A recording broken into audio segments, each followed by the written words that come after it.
I was at my limit. Overdue rent, piling utility bills, and the looming pressure of Christmas turned every day into a race against time. The city's glowing storefronts, filled with decorations and gift sales, only reminded me of everything I couldn't afford. That's why the ad caught my eye. It was small, almost unnoticeable, pinned to the neighborhood bakery's bulletin board. Assembly line assistant needed. Temporary work. Generous pay. Immediate payment. There was no company name or product description, just an address and a phone number. I wasted no time. I called that very day and was met with a sinister voice. The person seemed uninterested in who I was. They only confirmed my name, gave me the time for the interview, and hung up before I could ask any questions. I arrived at the address by late afternoon, guided by GPS down a road that seemed forgotten by time. The narrow, winding path was flanked by dead trees whose twisted branches reached out like crooked fingers against the gray sky. The asphalt was cracked and littered with dry leaves, and a creeping fog made it feel like I was entering another reality. When I saw the factory, something inside me hesitated. The building was old, a concrete structure stained by time, with windows so dirty they barely let in any light. A sign above the main entrance bore a name that had been deliberately scratched off. In the parking lot, only 3 cars were scattered around, all old and rusted. The silence was almost absolute, broken only by the occasional sound of the wind whistling through the dead trees. Still, I pressed on. The front door creaked as I pushed it open, revealing a small lobby lit by flickering fluorescent lights. The room smelled of dampness and rust, and the beige walls were faded and dotted with stains I preferred not to examine closely. There was a counter ahead, with a metallic bell in the center. I pressed it, and the sound echoed through the empty space. After a few minutes, a door at the back of the lobby opened, and a pale, thin man with angular features that seemed chiseled out of stone emerged. He was dressed in an old, wrinkled suit, and his sunken eyes studied me for a long moment before he spoke. "Here for the interview?" "Yes," I replied, trying to sound confident. He nodded, gesturing for me to follow. We passed through a narrow corridor where the smell of oil and something indescribable grew stronger with each step. I could hear the faint hum of machines running in a slow, uneven rhythm, but I saw no one working. He led me into a small office, its walls lined with dark wood paneling and a metal desk cluttered with disorganized papers. A clock on the wall read 3:22 p.m., but the second hand wasn't moving. "Name?" he asked, sitting behind the desk and picking up a simple form. I answered, and he jotted down a few quick notes before continuing with basic questions. Past work experience, availability for night shifts, whether I had issues with repetitive tasks. Everything seemed straightforward, but there was something in his tone that unsettled me. Finally, he set the pen down and looked at me, as if evaluating something beyond my answers. "The work is tough, but not impossible," he said. "I need you to start immediately." "That won't be a problem," I replied, trying to hide my anxiety. He handed me a temporary badge and informed me that my first shift would begin the next day at 6 p.m. I thanked him and left quickly, but the oppressive weight of the place seemed to follow me. As I returned to my car, I glanced back at the factory. The dirty windows reflected the overcast sky, and I could have sworn I saw a shadow move behind one of them. I shook my head, convincing myself it was just the reflection of the surrounding dead trees. I tried to push the thought aside. It was just a temp job, I told myself. Nothing more. Just enough to get through another Christmas. When I arrived for my first shift, a thin mist clung stubbornly to the air, refusing to dissipate even under the yellow glow of the parking lot's lights. The factory, with its faded walls and opaque windows, felt even more oppressive at night. A low hum emanated from the building, as if the machines never truly stopped. Inside, the silence was broken only by the sound of footsteps and occasional whispers.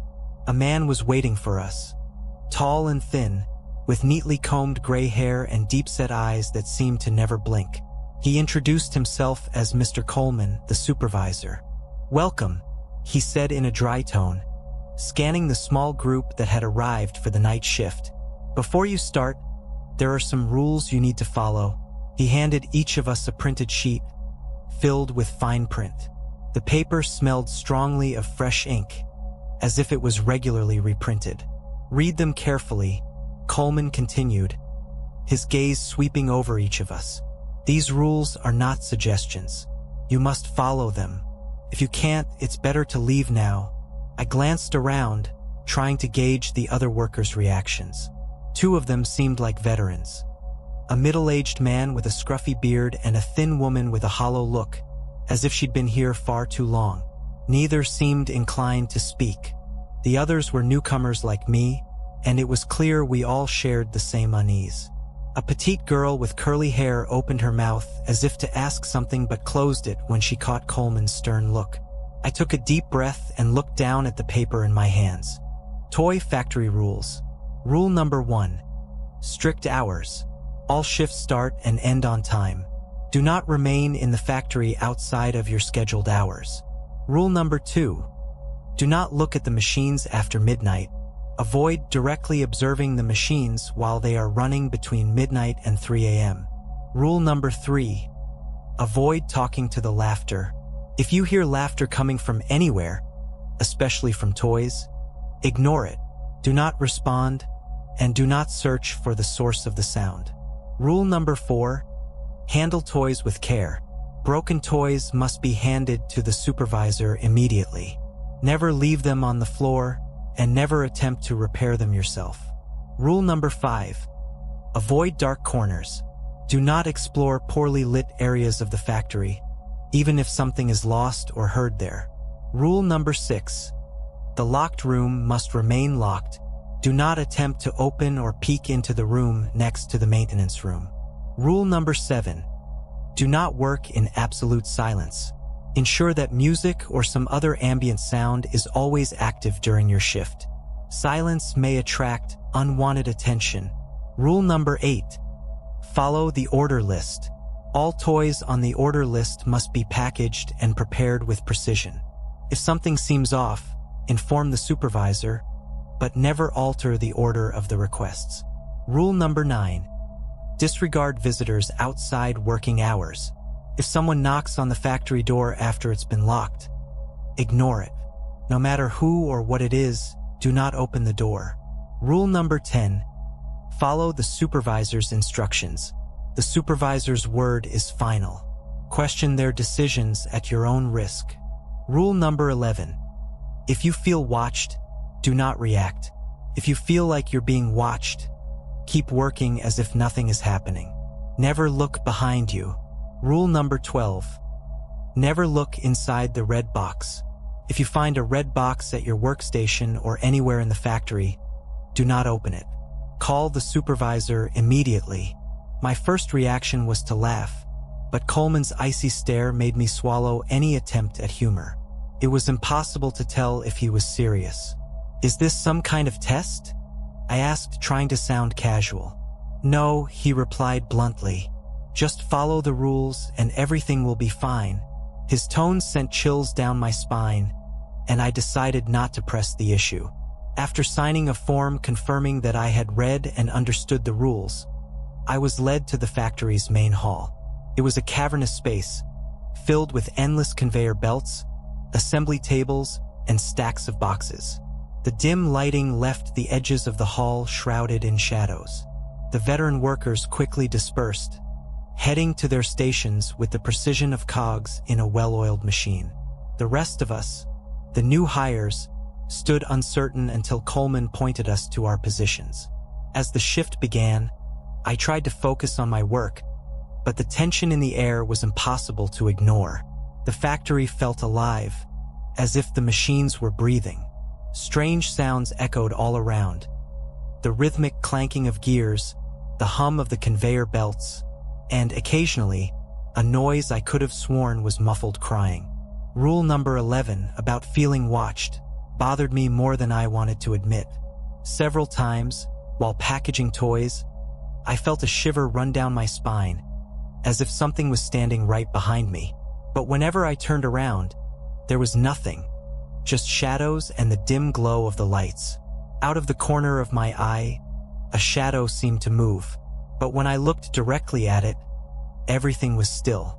It's just my mind playing tricks on me, I thought, forcing myself to focus on the task. Then I heard it, a faint laugh, so faint it was almost imperceptible. It came from somewhere near the conveyor belts, and my hands froze midair.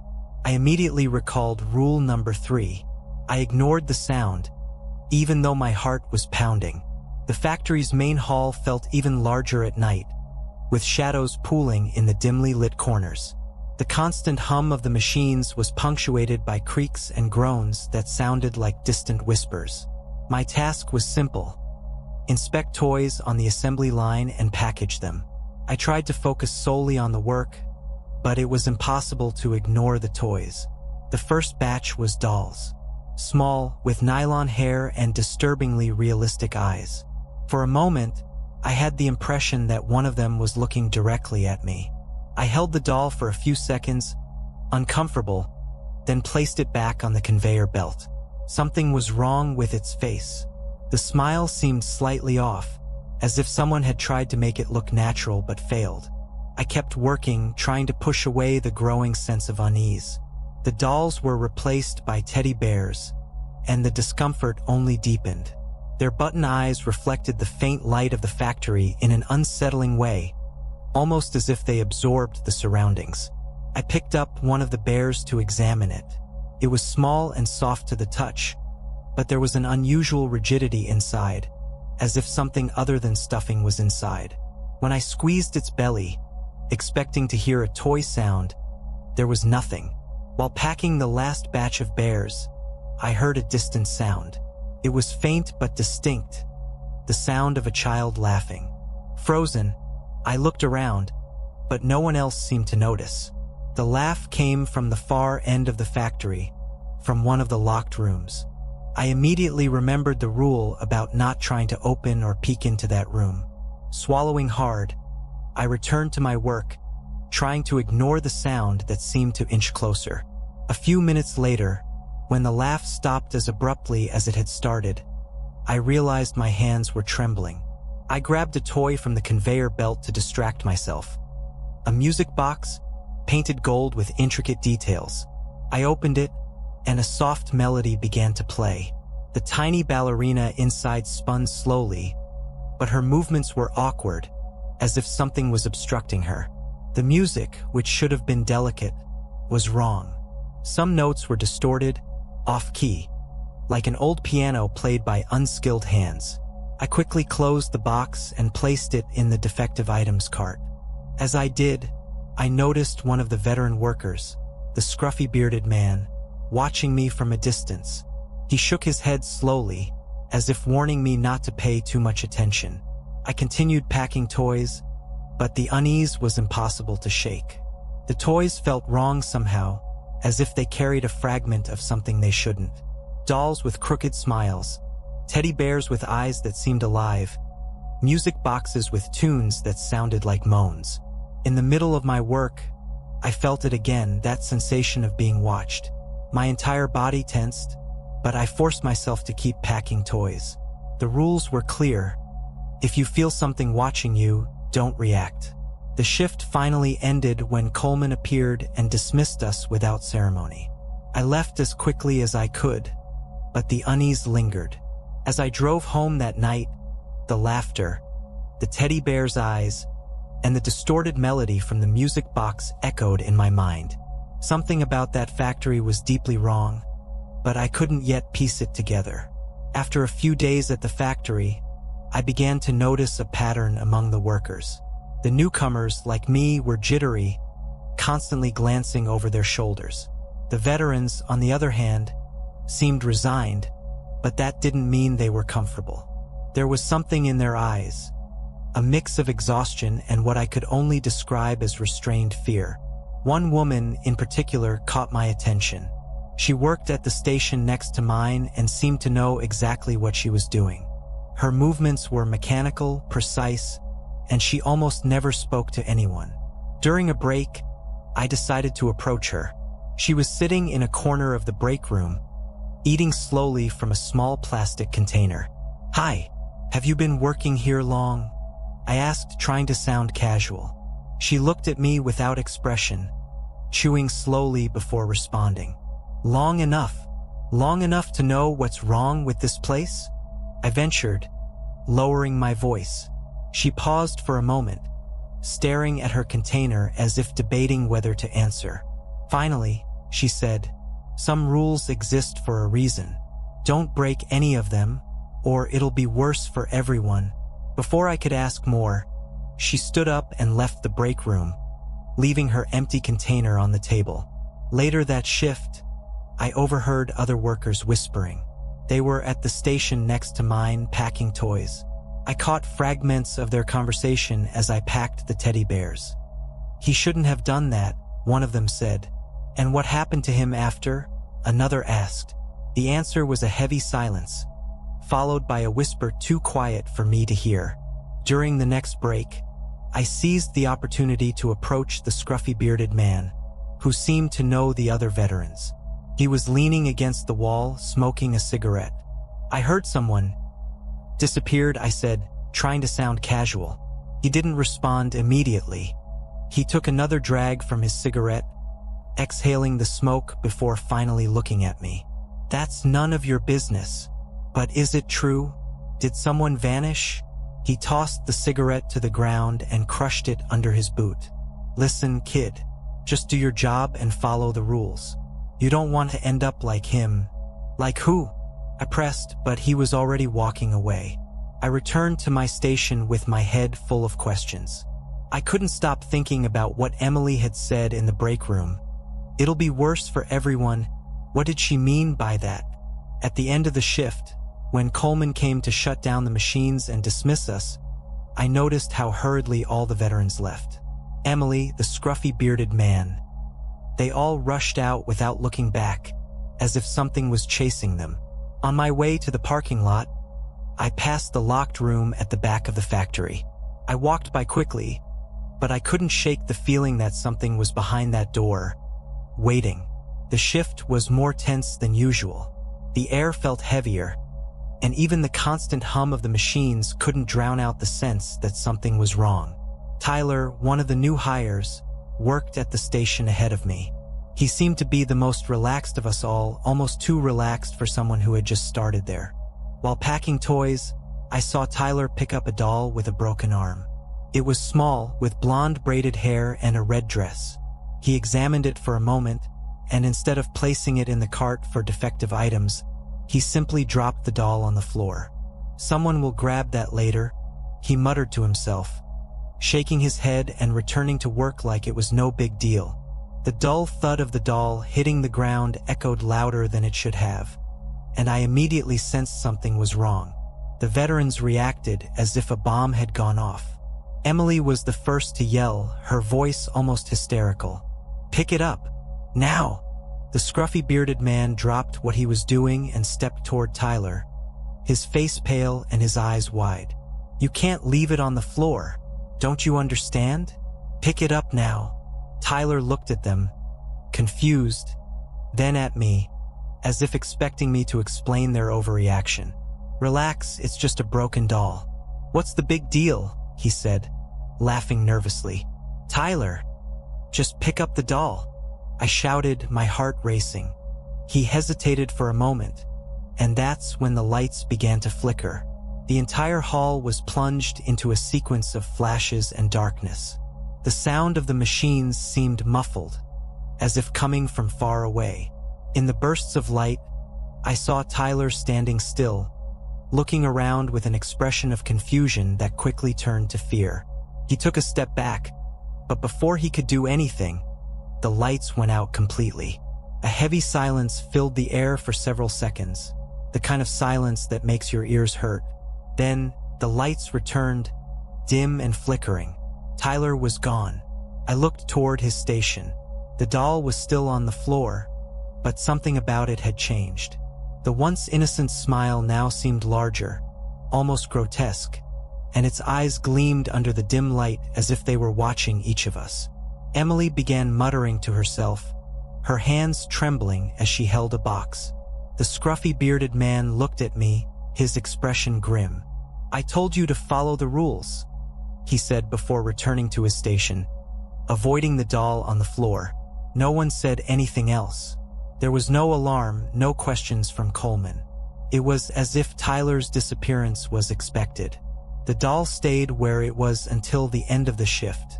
No one went near it, nor did they look at it for longer than necessary.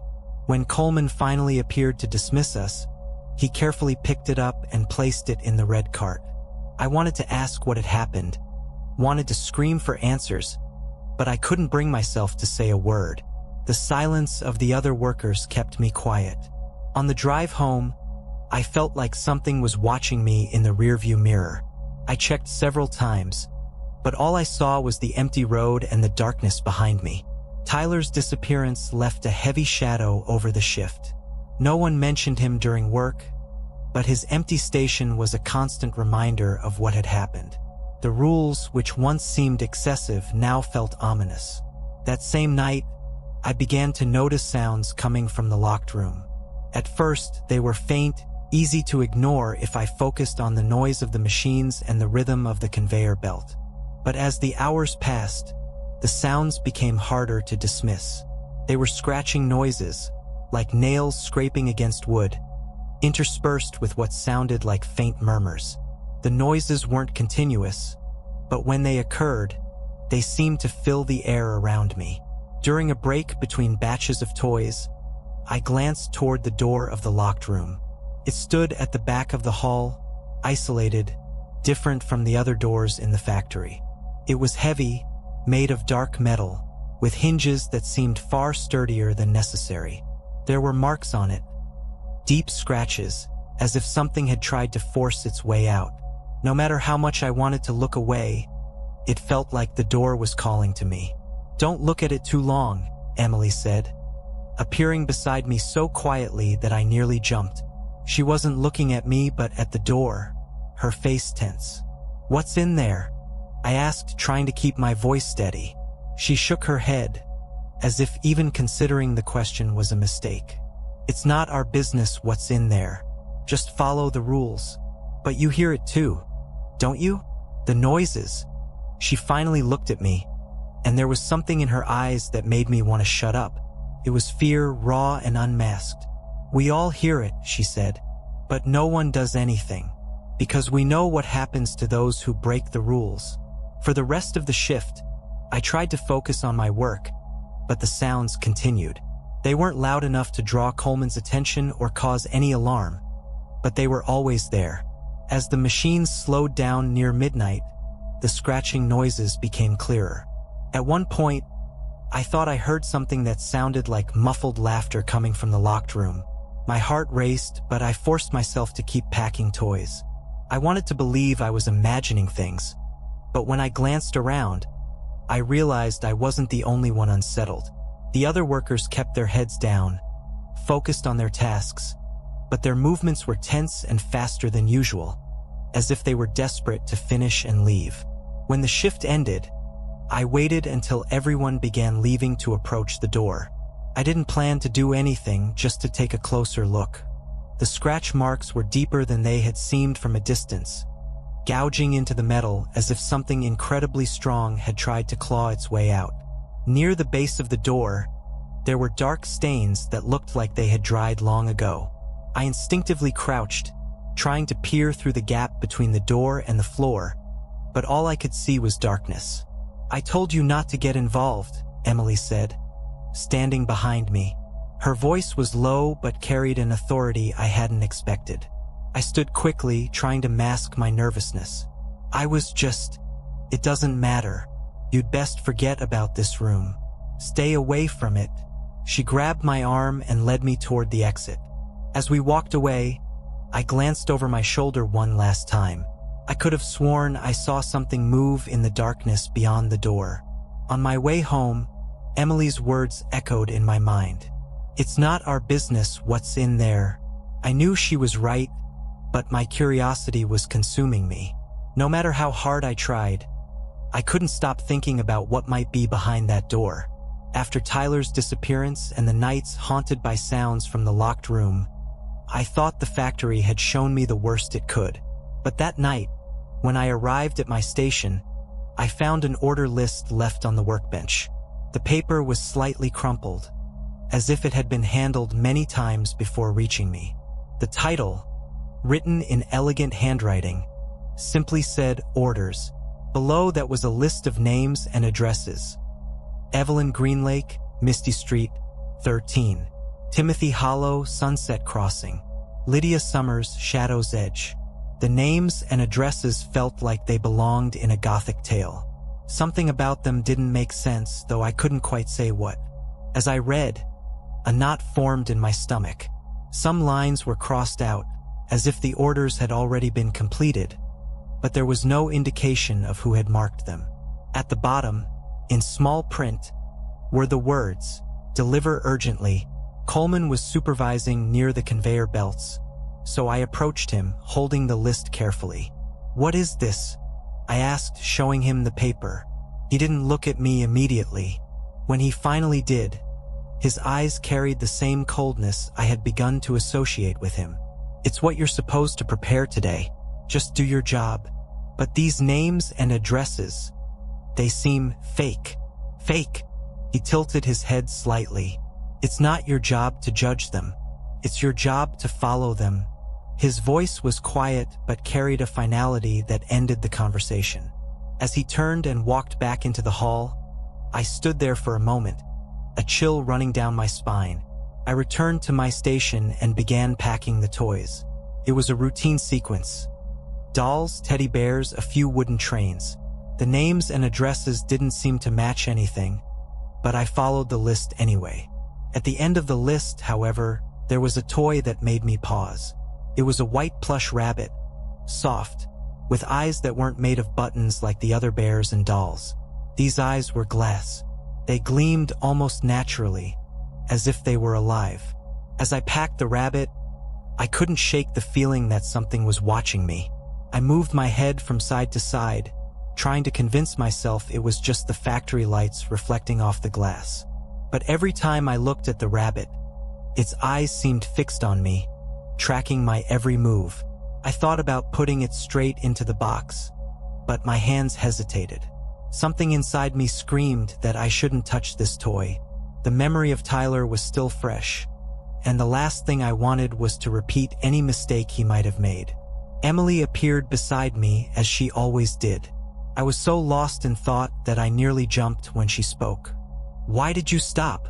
I pointed to the rabbit. "That toy. It feels different." She gave it a quick glance, and to my surprise, her expression changed. It was subtle, but enough to confirm that she had noticed something strange, too. "Just put it in the box. Do it now. But put it in the box. Don't think about it." Her tone was firm, but her eyes betrayed something she was trying to hide. Fear. With trembling hands, I picked up the rabbit and placed it in the last box of the night. The lid wasn't even fully closed when I turned away, trying to shake off the unease. When Coleman came to dismiss the shift, he walked past my station and gave the stack of boxes a quick glance. His eyes lingered for a moment on the one containing the rabbit, but he said nothing and moved on. As I left the factory, I couldn't stop thinking about the list and the plush rabbit. The names and addresses, the lifelike eyes, and Emily's reaction. All of it weighed on my mind. On the drive home, I checked the rearview mirror repeatedly, convinced there was something behind me. But, as always, all I saw was darkness. The next night, the shift felt quieter than usual. Even the constant hum of the machines seemed muffled, as if the air itself was too heavy to carry the sound. The veterans were particularly tense, working with quick, precise movements as if they were in a rush to finish and leave as soon as possible. I still couldn't stop thinking about the rabbit from the night before, but before I could lose myself in thought, an unexpected sound broke the silence. It was a knock on the door. Everyone froze. The knock was firm, rhythmic, like someone patiently waiting to be let in. I looked toward Coleman, expecting him to do something, but he continued walking through the hall as if nothing had happened. No one moved. The knocking came again, louder this time. A pause, then another series of knocks, quicker and more insistent. I glanced at Emily, who was at the station next to mine, and saw that she was gripping a toy so tightly her fingers were turning white. "Don't open it," Emily whispered, not looking at me. "What?" I began, but I was cut off. A low, raspy voice called from outside. "I know you're in there. Come on. I just want to talk." My breath caught in my throat. The voice was familiar. "Why don't you come here, huh?" It continued, and my blood ran cold. It was calling me by name. I looked at the veterans, hoping for some kind of reaction, but no one moved. They worked mechanically, heads down, ignoring what was happening. The knocking continued, harder now, almost violent. "Open the door, please. I just need a minute." The voice sounded off. It was similar to someone I knew, but there was something wrong about it. A strange cadence, like the tone was slightly misaligned. I turned toward the door, not realizing I was moving. Something inside me wanted to see who was on the other side. Emily dropped the toy she was holding and grabbed my arm tightly. "Don't you dare," she whispered, fear evident in her voice. "No matter what you hear, don't look. Don't go." I tried to calm myself, but it was nearly impossible to ignore the insistent knocking and the way the voice seemed to call me specifically. "You remember me, don't you?" the voice said, louder now. It was almost too familiar, but there was something profoundly wrong about it. A coldness in the tone, like someone mimicking a memory, something trying to sound human but failing. "Are you ignoring me? That's very rude, you know." The words were delivered with a strange mix of sweetness and threat, sending a shiver down my spine. The knocking stopped for a moment, leaving the factory in an even more oppressive silence. I was beginning to relax when something heavy slammed into the door with a deafening sound. The impact made the machines vibrate for a moment. I turned again toward the door, my muscles tense. My curiosity was almost overpowering my fear. "It's not real. It's not real. It's not real," I heard Emily murmuring beside me, repeating the phrase like a mantra. The pounding resumed, each blow more forceful, as though something was trying to break through. The voice from the other side grew louder, more insistent, until finally, in a tone that sounded like a distorted scream, it said, "Open the door," and then everything stopped. The knocking ceased, and the voice vanished. For a moment, everything felt strangely calm. Even the machines seemed to run more smoothly. I looked around. The veterans were still silent, but I could see relief on their faces. Emily let go of my arm and returned to her station without a word. I turned toward the door one last time, unable to shake the feeling that something was still there, waiting.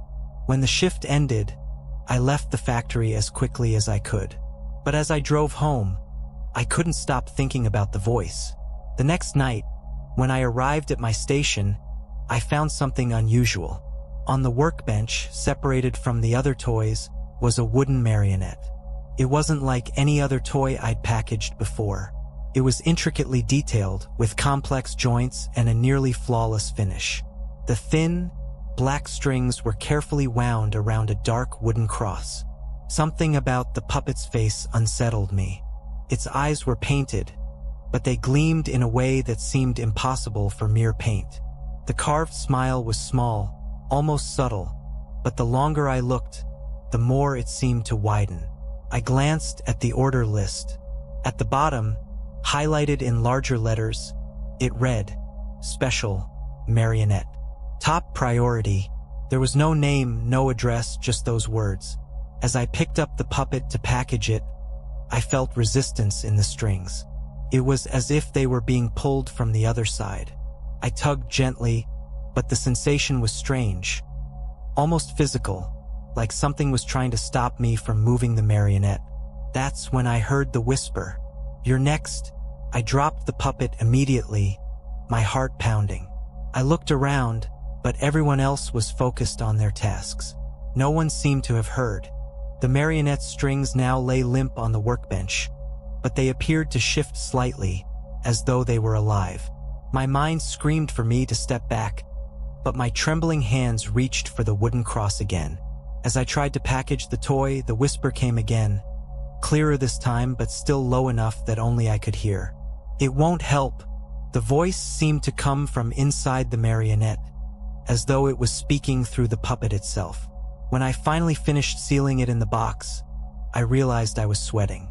My fingers ached from gripping the cross so tightly, and no matter how hard I tried, I couldn't shake the feeling that the painted eyes were still watching me, even through the closed lid. Later, during the break, I found Emily in the break room. She was sitting in her usual corner, but this time she wasn't eating. She was simply staring at her hands, as if lost in thought. I approached without thinking. "What's going on here?" I asked, my voice louder than I intended. She didn't respond, but her shoulders tensed. The voice, the puppet, "What is this?" She slowly raised her head, and her eyes were dark, almost hollow. "The factory decides who stays and who goes," she said, her tone eerily calm. "What does that mean?" I asked, my patience wearing thin. "Do you think this is all a coincidence? The rules, the toys, what happened to Tyler? None of this is normal. The factory, it has a will of its own." Emily glanced around, as though checking if anyone was listening. Then she leaned closer and whispered, "It decides who stays, who disappears, who continues, and me?" I asked, feeling a chill run up my spine. "What has it decided for me?" She stared at me for a long moment before replying. "That's not for me to say."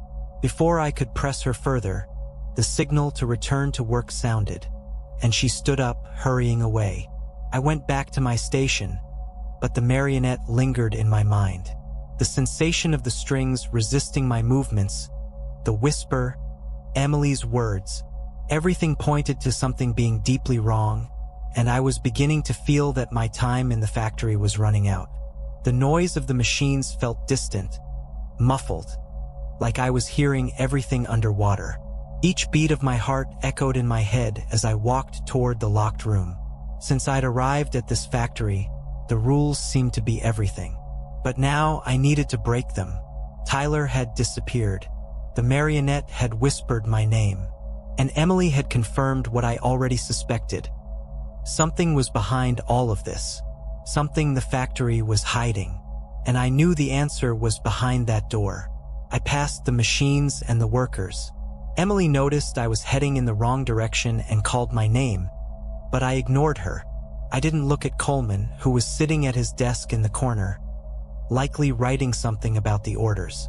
When I stopped in front of the door, I felt the weight of the scratch marks and the dark stains I'd noticed before.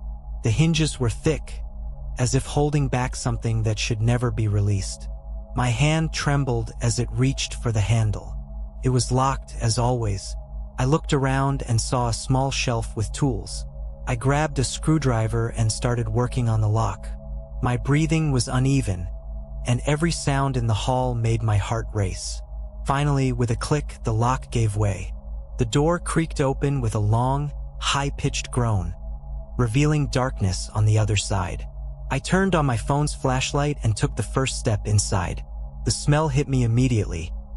A mix of mold, rust, and something sickly sweet, almost nauseating. The floor was concrete, covered in a thin layer of dust except for tracks where something appeared to have been dragged recently. In the center of the room were piles of toys. They were broken, their parts disassembled, like the remnants of something discarded. But they weren't dead. The eyes of a doll in one pile slowly turned to look at me as I passed.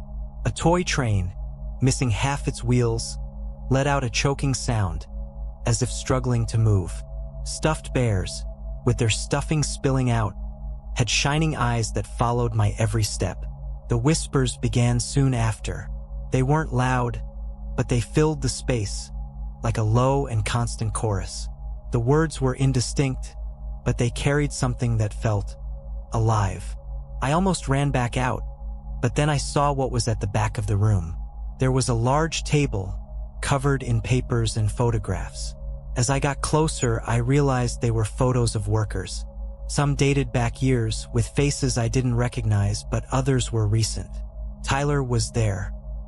He was smiling in his photo, as if it had been a normal day, but something was scrawled in red over his image.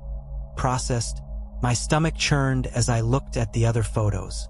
At least 10 workers were marked as processed, but what froze me in place was the last photo on the table. It was of me.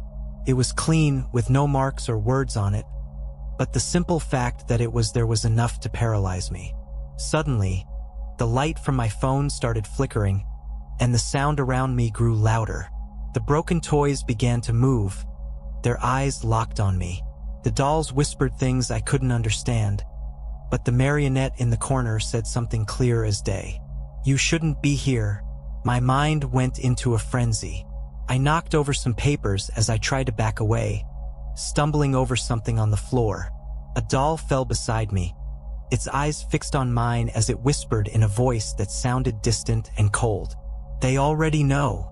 Without thinking, I got up and ran out of the room, slamming the door shut behind me. My footsteps echoed through the empty hall as I tried to get back to my station, but everything seemed different. The sounds of the machines were distorted, dragging like an unnatural hum. When I finally turned around, Coleman was standing in the corridor, staring directly at me. He didn't say anything. He just watched, his expression unchanged. As I struggled to catch my breath, I knew he knew, and I knew I had made a terrible mistake by opening that door. After the night I opened the locked room, something changed in the factory. The machines seemed louder, almost angry, as if they knew I'd learned too much. Even the veterans seemed more tense, avoiding my gaze and refusing to speak to me. Emily didn't even show up at my station, and Coleman, on the other hand, seemed to be everywhere, watching my every move. As I worked that night, something caught my attention. Beneath the hum of the machines and the creaking of the conveyor belts, there was another sound.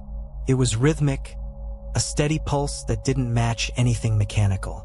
It was almost like a heartbeat, slow but impossible to ignore. As the hours passed, the sound grew louder, and I knew it wasn't a coincidence. Something in the factory was alive. The toys on the conveyor belt looked stranger than ever. Their eyes seemed to follow me more intensely, their frozen smiles taking on a predatory edge. When a stuffed bear fell off the conveyor and landed at my feet, I hesitated to pick it up. The moment I touched it, I heard a whisper that seemed to come directly from it. "It's close." I looked around, but no one else seemed to notice anything. The heartbeat sound now seemed to come from beneath me, from the foundations of the factory. During the break, I decided to explore. While the other workers were in the break room, I walked toward a maintenance door I'd never noticed before. It was tucked into the farthest corner of the main hall and looked rarely used. I pushed it open carefully, finding a staircase that led down into the darkness. The pulsing grew louder as I descended. At the bottom, I found something that made me question my sanity. It was a massive mechanism, both organic and mechanical. Gears covered in what looked like pulsating flesh turned slowly, fed by tubes leaking a thick, black liquid. The smell was nauseating, a mix of rust and decay. As I stared, a strange sound made me turn around.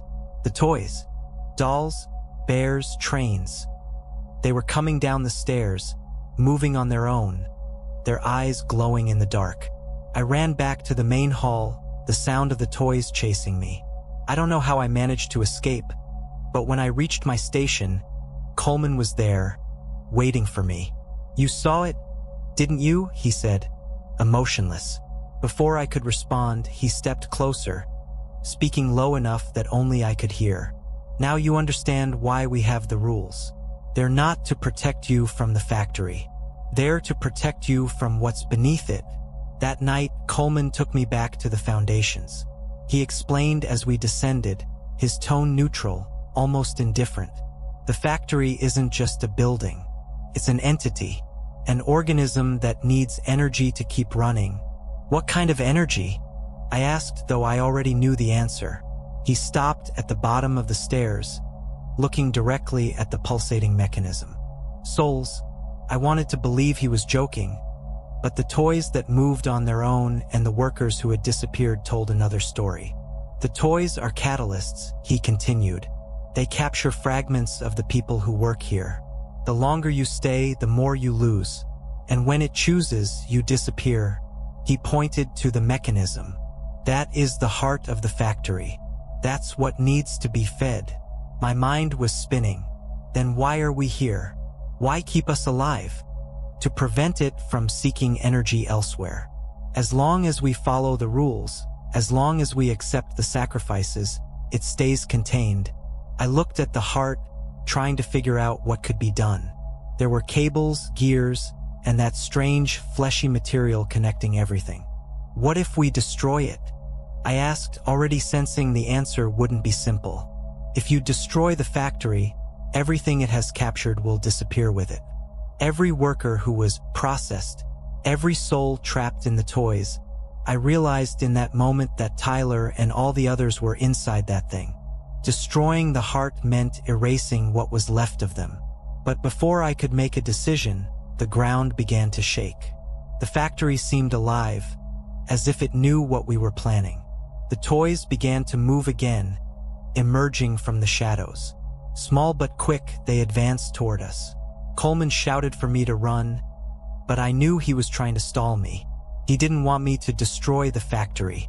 To him, the sacrifices were part of the system, a way to maintain order. I ran toward the heart. As the toys swarmed around me, I managed to grab one of the abandoned tools and began striking the cables connecting the mechanism. Each blow made the factory tremble more violently, and the toys seemed to go berserk, attacking with greater ferocity. Emily suddenly appeared, holding a metal bar, and began helping me. "You can't do this alone," she said as she fought off the toys. The heart began pulsating faster, and the whispers in the room turned into screams. "We need to get out of here now," Emily shouted, but I knew I couldn't stop. With one final blow, I severed one of the main tubes, and the black substance began to spill out. The entire factory seemed to scream, a deafening sound that made my insides vibrate. Emily tried to pull me away, but before I could react, the toys swarmed her. Her expression was one of terror, but also resignation. "Go!" she screamed. I hesitated for a second, but I knew there was no choice. I ran for the stairs as the room began to collapse. When I reached the surface, the factory was shaking, pieces of the ceiling crashing down around me. I sprinted out the front door and threw myself to the ground outside, watching as the entire building crumbled in a whirlwind of dust and darkness. The silence that followed was almost as deafening as the factory's scream. I escaped, but I knew the victory wasn't complete. Emily, Tyler, and so many others had been sacrificed. I had destroyed the factory's heart, but I knew the souls it had taken were lost forever. Now I carry the guilt of what I've done. Every time I close my eyes, I hear the whispers and see the toys' eyes staring back at me. I escaped, but part of me knows I'll never truly be free.